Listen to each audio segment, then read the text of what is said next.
The acquisition of Telkom remains a big talking point in company news after several failed bids. The telecommunications firm recently rejected an offer for a majority stake of the business from a consortium led by former CEO Sipho Maseko, which includes the Public Investment Corporation.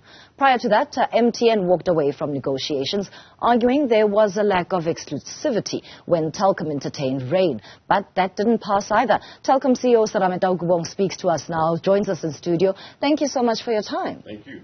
It's been a major talking point what Telkom is selling, why there have been failed bids, especially the recently rejected offer by this local consortium. What's on the cards? Because in the interim, Telkom must survive, and you are surviving facing a debt crisis. Absolutely. I think, thank you for having me here. It gives me an opportunity to clarify matters, that the current offer has not been rejected. The board has required more points of clarity around the fundamentals of the deal, and we're waiting for those responses. So the key thing for us is, yes, there have been conversations, but what's important for Telkom is that whatever we sign into does not tie us down for the next 4 or 5 years with competition issues and all those things, and then you end up not being able to exercise your value creation. So Telkom went through this about 12 years ago with South Korea Telecoms, because they came in for 2 years, then decided, we don't like these people. That took Telkom 4 years to recover. So it's an approach that we're taking with any person who wants to discuss with us. What I'm getting is that talks are still likely to continue, and the door is open for this consortium to come back in. At what stake, though? Because there have been questions about whether there are politics behind this issue or it's a monetary issue. Well, I think that that's an important part that the I board is applying. One is the certainty of the deal, and also what's the benefit for other shareholders. Because there can't just be one significant shareholder who is the only person whose views are being taken, right? There are other shareholders as well. So it's a fiduciary duty of the board and myself to make sure that all shareholders benefit equally from this deal. What's to be said about the former CEO being a part of this consortium, leading it, essentially? You've commented quite a few times in the media about your perspective on it.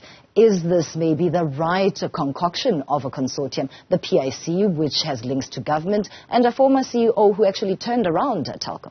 Well, I think, the former CEO has a right to work wherever he chooses. The PIC, obviously, as a shareholder, is the equal shareholder as well in MTN. So it's up to him to decide, and I think equally important is for the people of South Africa to be also made aware of, where is their pension money being spent. Yeah. It definitely is about the people of South Africa, and that's why we're having this very frank conversation. Much of the negotiations and the failed bids from MTN and Rain were not particularly discussed or disseminated with the media to basically communicate a message to the South African public. What is being sold at Telkom? Well, I think what's important is, one, Telkom's approach. We don't do deals in the media. I think we're a listed company. We have to follow those rules. We have made announcements of our value unlock program. So we are looking, for instance, at our towers being sold. We'll make an announcement of that in the next 3 or 4 weeks as well. We've talked about looking at potential partners for our fiber business. And that's the ongoing value unlock and value creation projects that we will do. And we don't want those projects to be stopped by these unsolicited bids. And those are the big assets that Telkom has. I'm interested in finding out whether the door is open for the likes of MTN to re-enter onto that negotiation table, seeing that this consortium is now being entertained. I think, like I said, last year MTN walked away. We didn't walk away. The door is still open. There's obviously natural consolidation in the country.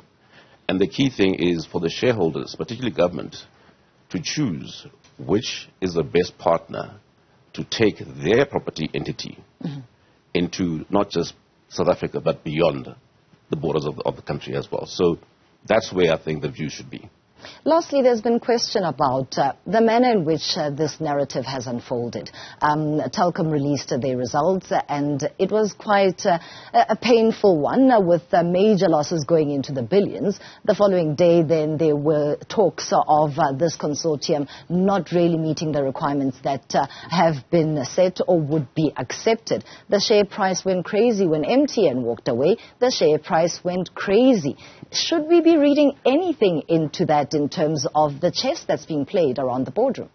Well, I think in any M&A, they're all tactics and tricks. You know, I think the massive media released 2 days before our results was unfortunate. Yeah. But key to us, we had to then issue a trading statement because that is what one is supposed to do as a listed company, but not necessarily to respond to press allegations, but to clarify what the board is standing here.